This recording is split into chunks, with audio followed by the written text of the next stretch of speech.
If you haven't already, be sure to grab your free copy of my first two books, Frugalpreneur and Authorpreneur, by going to thesarahstjohn.com/free. That's THESARAHSTJOHN.com/free.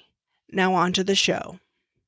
Welcome to the Frugalpreneur podcast. I am your host, Sarah St. John, and my guest today is a widely recognized pricing expert and marketing pro who teaches companies how to boost revenues and realize their true value. Welcome, Mark Stiving from Impact Pricing. Thank you, Sarah. It's going to be fun. And can you tell us a little bit about yourself, your background, and how you got started in this business? Well, since I'm old, this is a long story. I remember going to the grocery store with my mom, and I would see prices that ended in 9. And I kept wondering, why do companies do that? Do they think we're stupid? Right? We know that 99 is the same as $1. And so if you fast forward a bunch of years, I found myself in a doctoral program at UC Berkeley, and I had a chance to play with scanner panel data, which is the data that grocery stores collect when you use your loyalty cards. And using this data, I was able to figure out, does this 9-cent thing really work? And it turns out it does. It's pretty cool. But from there, I just fell in love with this concept of understanding how people use price to make decisions, whether rationally or irrationally. And I went on to be a professor at Ohio State where I taught pricing. I was a director of pricing at a company. I wrote a book on pricing. I blog on pricing. I taught pricing. You could say that pricing is my life. Yeah, I've always kind of wondered that myself at gas stations when it's like 0.99, I don't know, what is it, like 7 or 5 or something. Did you find something out? I mean, I guess it's to make it look like it's less, but it's like you said, we're all smart enough to figure out that $9.99 is really 10. And I know. Okay, you ready for the answer? Yeah. I'm ready for it. It's because we are lazy subtractors. So what happens with prices is you rarely look at a price and say, oh, that's 79 cents. Do I want to buy that? What you usually do is you say, this one's 79, this one's 99. Which one am I going to go buy? Well, 99 minus 79 is easy to do. It's 20 cents. But what if the prices were different? What if it was something like 78 and 53? You're like, oh, no, don't make me do math. Or what if it's 82 and 57? You're thinking, oh, no, those are horrible. I can't do this. But it turns out those two sets of numbers I gave you, both were 25 cents apart. And yet 82 and 57 looks like a much bigger difference than, what was the other one I gave you? 78 and 53. Both are 25 cents, but one looks much bigger. Why is that? Because the left-hand digits were different. And what I figured out was if the left-hand digits are different, that's all we look at. But if the left-hand digits are the same, then we decide to go look at the right-hand digits. But here's a question. If nobody's going to look at your right-hand digit, what digit do you think you should use there? 9. That way we make more money. So that's why companies do this. I'll give you another quick example. Think about something that normally sells for $400 on sale for $299. That's a great discount. Mm-hmm. Think about something that normally sells for $399 on sale for $299. That's nowhere near as good a discount. It's almost the exact same discount. It's a dollar difference. And it's because we only look at those left-hand digits. Wait, the first one you said was $400 discounted to $299. Yeah. So the second one was $399 discounted to $299. Oh, okay. Yeah, I'm thinking $3.99. Yeah. Okay. No, I'm with you. But the point is, that's one of the reasons what I just gave you is one of the reasons you often see products at list price with 0 prices. And as soon as they go on sale, they give them a 9 cent or 99 ending because the discount looks much bigger. Well, and then I've noticed a lot of online stuff now ends in a 7, like $97, $997. Is there a story or theory behind that? I do not know of the story or the theory. Here's what I can tell you is that these online people test prices to no end. And so it wouldn't surprise me if under the right circumstances, they've proven that 7 works better than 9 or works better than 5 or whatever it is. And to them, it isn't the extra 2 cents, it's the conversion rate, right? If I get an extra 2% conversion, that's a big deal. I mean, there's so many different pricing things, like $4.95 a month. It's just interesting how people do different things. But then you have places like Walmart, I think, does a lot of stuff where it's a flat dollar amount, like $5 even. And then you have stores like Dollar Tree and Five Below that have round pricing as well. Yeah, I'm not sure about the Walmart $5 because I don't remember seeing that. But things like the Dollar Tree or the Five Below, here's what's going on is they're using the price as part of their marketing. They're not setting prices based on willingness to pay, which is how we should be setting prices. They're using it as a marketing tool. I don't know if you're old enough to remember this, but remember back when they had the $5 subways, $5 footlongs for subways? Yeah, I Right? remember that. They're using the price as a marketing tool,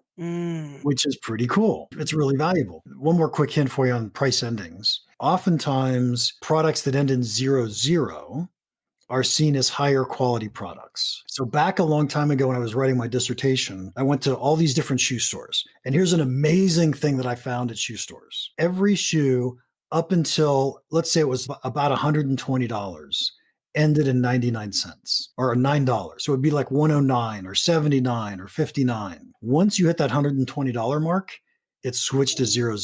So it's $130 or $150 or $175. It's pretty fascinating because that 00 to people says higher quality, where the 99 says better price. And so what I've done with everything I sell is I use round prices for everything. And the reason I do that is it says, A, it's higher quality, and B, nobody ever looks at my stuff and says, am I going to buy from Mark or am I going to go buy from somebody else? They just say, am I going to buy from Mark or not? What strategies would you recommend when someone's trying to come up with pricing? I guess it depends on what it is, whether it's a product or a service, but are there any kind of strategies to determine your pricing? There's about 1,000 of them. Not 999 of them, 1,000. Yeah, maybe 999, who knows? But the first question I would ask is, are we talking a B2B type product or a B2C type product? I would say that's the thing that matters in my mind more than anything else. If we're talking B2C, then the best technique is going to be to use some type of survey technique to find out how much people are willing to pay. Now, you may use something, there's a technique, you can Google this, it's called Van Westendorp's price sensitivity meter. You can do this with, let's say, 15 respondents. So you go talk to 15 people and you're going to start to get a good feeling for what the marketplace looks like and is willing to pay. So you don't need a huge amount of data to get a reasonable result using something like that. Or here's a quick and dirty question you can ask in the B2C world. I love this one. You can't ever ask, how much would you pay me for this? But what you can ask is, how much do you think other people would pay for this? And you tend to get a better answer when you ask that question. I had a photography business about a decade ago, I guess. And I priced more on the lower end. That was kind of my, I guess, selling point, was that I was an affordable photographer. Well, there was someone I knew who had a DJ business, so he was in the wedding business as well, because I mainly did wedding photography. And he was like, you don't want to be the cheapest. I felt at the time that that was my selling point, or what made me stand out maybe from other photographers. But just in general, when you're pricing something like, okay, so I'm in the middle of launching a podcast company of editing and production and trying to figure out pricing right now. And so I'm kind of looking at other companies who do that. Do I want to be comparable to that? Do I want to be less? Do I want to be more? What are your suggestions or recommendations when, whether it's a photography business or some kind of service-based business, I guess, to compare to the competition and then decide to either match or be lower? I guess that kind of comes down to if you're wanting your pricing to be your differentiator. Yeah, so let me say two things that are really important. Thing number one, which 10 years ago, you're totally forgiven for this, but most solopreneurs don't have self-confidence in their own products and their own capabilities. And so they don't charge enough. Most solopreneurs just undercharge completely. Pretty much if you're a solopreneur, go raise your prices. You'll be happy you did that. Second point, I am not a fan at all of competing on price. I think that if you're competing on price, your customers are the worst customers. They're not fun to work with. They're the ones that are always focused on, I got to get this at the cheapest possible thing. And they're going to expect more from you. They're never going to be happy with you. And you're struggling to make ends meet. I just do not like competing on price. On the other hand, I love competing on value. And what I would be doing is I would be looking at what my competitors are offering today. What could I offer that's better? And it doesn't necessarily mean more of other things. It could be higher quality, it could be better advice. What can I offer that's better? And then can I convince my buyers that what I do is better than what my competitors are doing? To me, that's the big deal. Now, there's one third point that I'd love to make, and that is when our buyers are choosing to buy from us, we have to know what decision they just made before they bought from us. And they're going to make one of two different decisions. They're either going to say, am I buying from you or am I buying from one of your competitors? Or they're going to say, am I buying from you or am I not buying? That second one I talked about is called a will I decision. Will I buy something in this product category? And people are not price sensitive.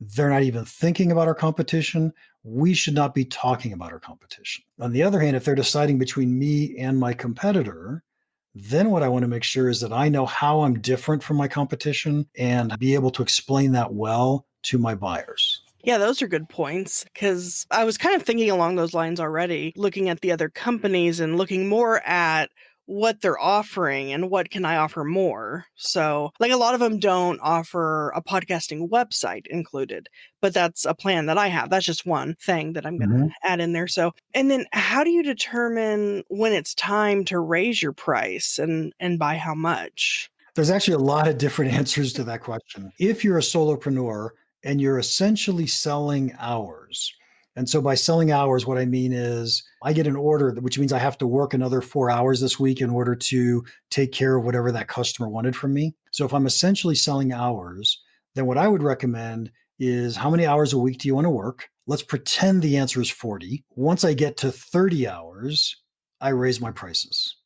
So once I'm working 30 hours a week, I'm just going to raise my prices for those next 10 hours as customers are coming in. When customers fade away and I get new customers to come in, they get the higher price points. Ah, that's interesting. I hadn't heard that concept before. I like that. And then can you go into a little bit of the value-based pricing? I was looking on your website and there's value-based, subscription, which I guess subscription is for subscriptions, but maybe just the different pricing models. So in my mind, there's only one pricing model, and that's called value-based pricing. The reason that's such a big deal is in a lot of companies that make products, they do something called cost plus pricing, which is they say, how much does it cost me to make this? I want to make this much margin. I'm going to add that to the product, to my cost, and that's how much I'm going to sell it for. And that's just not the best way to do pricing. The only way to do pricing is called value-based, and value-based pricing really means charge what your customers are willing to pay, because I define value as how much my customer is willing to pay.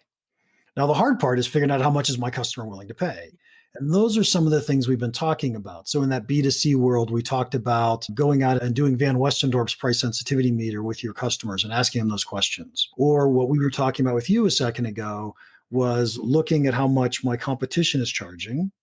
What are the things I do better? How valuable is that to my customers? And we can go ask our customers, how much would you think this would be worth? And now we can start with our competitor's price and add to that the value of the things we do better than them. But in both of those cases, this is value-based pricing. This is charging what we think our customers are willing to pay. To be fair, it is absolutely impossible to do value-based pricing. And I say that because you can't read anybody's mind. There's no way that you know how much somebody's willing to pay. What we can do is we can get closer and closer in the estimates we make and the questions we ask, watching the data that we collect. So our objective is to always strive towards charging what our customers are willing to pay. And that is value-based pricing. Okay. And then I guess the subscription pricing is only relevant when it's like Netflix, for example, or something that's a recurring fee. Yes. And can I suggest if you're going to do podcast management, you could offer a subscription. And so the subscription says you pay me $500 a month. I do up to 4 podcasts a month. If you don't send them to me, you still pay me $500. But if you send me 4, I do 4. And so you could do a subscription pretty easily in your pricing. Oh yeah. Yeah, that's what I was planning on doing, was like a monthly subscription. And then giving a discount if they want to pay, like give them 2 months free basically if they want to pay annually for a whole year up front. Perfect. So can you tell us a little about your company, Impact Pricing, and what exactly you do and help people with? I have one company, but it actually has two arms to it. The company Impact Pricing, I do coaching and teaching of what pricing is. And I typically do that for relatively large companies.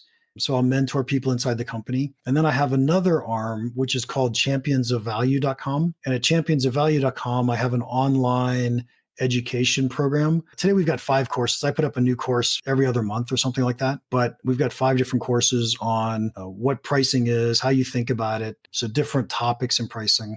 So they're all up there on my subscription program.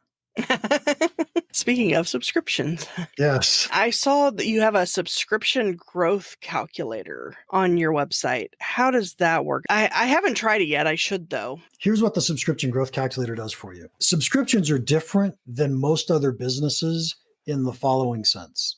If I want to sell you a class, you buy a class from me, you take the class, we're done, life is over, right? Our relationship's done.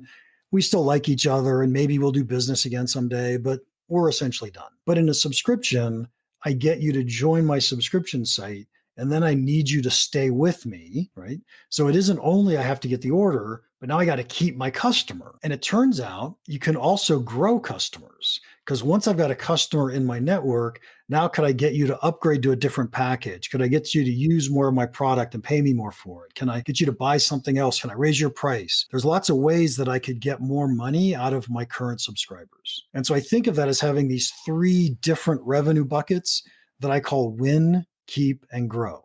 Consultants call these acquisition, retention, and expansion. But I think of it as winning customers, keeping customers, growing customers. And what the subscription growth calculator does is it allows you to put in certain assumptions so that you can say, here's the goal I want to get to in terms of 5 years from now, I want this much revenue. And you can make the assumptions on what your retention rate's going to be. Or I should say, what's your churn rate going to be? What's your growth rate for winning new customers? What's your growth rate for growing your customers? And when you start putting those in on a year by year basis, you could say, what does it take for me to get to the goal that I really want to get to? And what's so important about that is because we as companies have to choose where are we going to put our resources.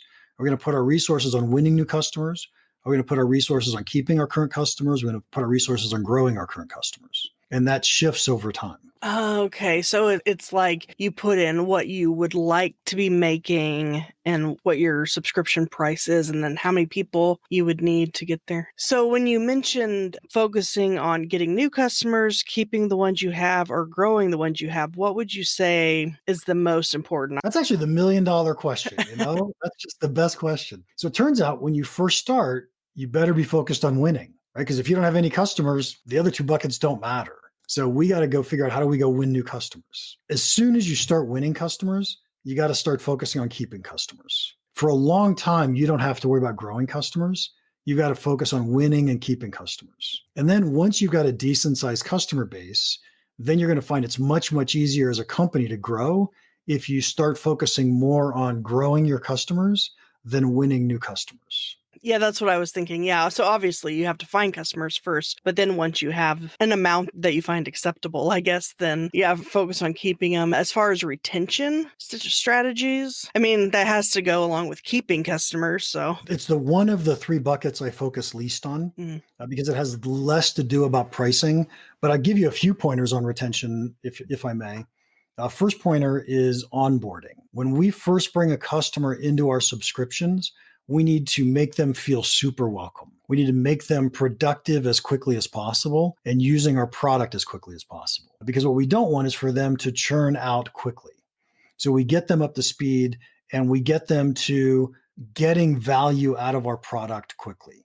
In retention, what we really care about is making sure people are getting value from our product regularly. And so what we could be doing is assuming it's a SaaS type product or we have the ability to see usage online, we should be watching their usage to see how much are they using each month? Is it going down? Is it going up? If it starts to go down or it drops off, maybe we reach out to them directly. We call them up and say, hey, what's going on? And how can I help? And we get them back into the swing because if they stop using our product, they're going to stop paying us for our product. And that's really what retention is all about. Yeah, that makes sense. And as far as pricing strategies, when you're growing your customers, let's say they got in at an introductory rate, but then your prices go up. Do you recommend grandfathering those people in at the rate that they came in at, or increasing their rate along with the new people that come in? That's actually not an important decision to make, believe it or not. And I say that in the following sense. Usually, the people we brought in at a really low rate, there aren't that many of them. And so it wasn't that, oh, if I raise their prices, I'm going to make a whole bunch more money by raising their prices. Now, if I've been in business for quite a while, I've got a bunch of customers, and then I want to do a price increase, then I might want to think about, do I want to raise prices on everybody, or do I just want to raise prices on new people? Here's the easy answer: just raise prices on new people. Nothing bad happens, and nobody even knows you had a price increase. But there's this big opportunity that maybe we can get more revenue from our current customer base by increasing their prices. So my advice when you do this is, if you can see usage for your customers, so you know how much each customer is using, then rank order them where you've got the highest usage customer at the top, the lowest usage customer at the bottom. Take the top 20% of usage and raise their prices and see what happens. And if nobody churns out, or if very few churn out, then go to the next 20% and raise their prices. And what you're going to find is one of these tiers, one of these 20% tiers, we're going to get to the point where the number of people who churned out probably cost us as much money as we made because of the price increase on that tier. Anybody below that, don't bother raising their prices. And so here's an easy way to think about this. Let's say that you own a gym and you've got people who come to the gym every single day, and you've got people who haven't been to the gym for a year, and you want to raise prices. If you raise prices on the people who come to the gym every day, what are they going to do? They're going to say, hey, why'd you raise my price? Here's the extra money. If you raise prices on the people who haven't been to the gym in a year, what are they going to do? They're probably going to just drop off entirely. They're going to drop off. And so when we raise someone's prices, we're asking them to rethink their decision. And what I want to do is make sure that the people who are going to rethink are the ones who are getting the most value from my product, so they make the right decision, which is to stay with my product. Yeah, that's a good analogy. I like that. And speaking of gyms and pricing, it reminds me, I don't know if it was a podcast or a book that I was listening to or reading recently about Peloton, and how supposedly when they started, they were priced pretty low. I don't know, $200 or $300 something dollars, and they weren't doing well or selling much. But then someone told them, you need to be top of the line, or you need to raise your price. And now I don't know how much they are, 1,500 or something. And then they started doing really well. Is that a common thing? I mean, usually people say lower your price to get more business. So I don't know that specific Peloton story, but here's what I will say is that price is a signal of quality. You don't know how good something is. And so you look at the price, and here's what goes through your mind. Oh, other people pay that price. It must be pretty good if they're charging it. And so it is not uncommon for companies that raise their prices dramatically for volume to increase. But the way you're going to know that is by understanding, what do people perceive of the quality of your product? And so if they're charging a low price and they say, yeah, but nobody would ever do that, it's not very good. Who would want to do online spinning anyway? It's not a big deal. And then you raise the price and people go, oh, that sounds really interesting. I'd love to try online spinning, and it feels like I'm going to get in shape and be fit and lose weight and all those things I really want to go do. And so suddenly it feels like it might be valuable to me. So price could be a signal of quality in their case, and that could be a very true story. As far as tennis shoes go, I pretty much just do Nike, and that's because I find that the quality is better, but they're also $150, $200 a pair, but they last a long time. Yeah. So it's not only price, but in that case, it's also the brand, right? You know the Nike brand, you trust them, you like them. And so it'll be tough for Nike if they ever came out with the $20 shoe. It's going to hurt their brand. Yeah, that wouldn't be a smart idea at this point. Or like Apple products. I don't know how much it costs them to make those things, but $1,000 phone, and I'm an Apple person, so I usually only upgrade my phone every, I think, 4 generations or something. Basically, when the phone starts not working anymore, I'm like, oh, I don't want to pay 800 or 1,000 or whatever, but you do it anyway. You do. Yes. So let me tell you why you do that. Let me tell you why Apple gets away with charging such a high price. It's because you aren't considering an Android phone. Now, it's not just you, by the way, it's everybody, Right. right? Everybody says, am I going to go buy the new iPhone this year or not? But so few people ever say, am I going to go buy the new iPhone or am I going to switch over to Android? Now, if a bunch of us said, hey, we're considering Android because it was a reasonable choice or whatever, then Apple would have lower prices because they'd be price competitive with Android. Maybe a little bit more, but they'd still be in that price range. But the fact that you and I never make that decision, right? Everybody's making the will I decision. Everybody's saying, am I going to consider a competitive product? No, I'm not. And Apple knows we're not price sensitive and they can charge a higher price. That's a good place for any business to get to. So Apple, Nike, I can't think of another one off the top of my head, but Coke. well, I prefer Dr. Pepper. Okay, Dr. Pepper.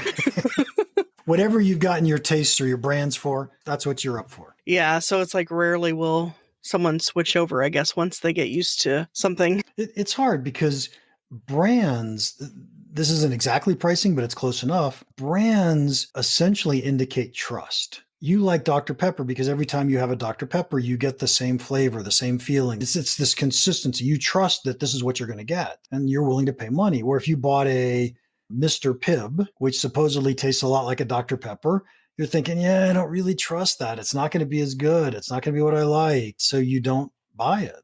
You'd pay more for a Dr. Pepper. Well, it's funny because I actually like Mr. Pibb. In some ways, I think it actually tastes a little bit better. I think it's sweeter a little bit. Pretty much anything in the Dr. Pepper family, as far as anything that has Dr. or Mr. on front of it, even if it's a store brand, I'll drink it. I just won't switch over to Coke or Pepsi. I won't. Yeah. So I guess that's kind of like going from Apple to Android. It is. It is. You're like, oh, I'm not loyal. I'm not loyal. Yeah. So not loyal to Dr. Pepper per se, but that flavor profile, I guess. I don't know. Yes. Well, I appreciate your time. I feel like I've learned a lot, and I think the listeners will appreciate it as well. Was there anything else that you wanted to go over that I hadn't asked about yet? No, this was fun. All right. Well, and people can find you at impactpricing.com or championsofvalue.com. And then I'll have show notes at thesarahstjohn.com/impact pricing. Perfect. If you enjoyed and found value from this episode, I'd greatly appreciate it if you rate, review, subscribe, and share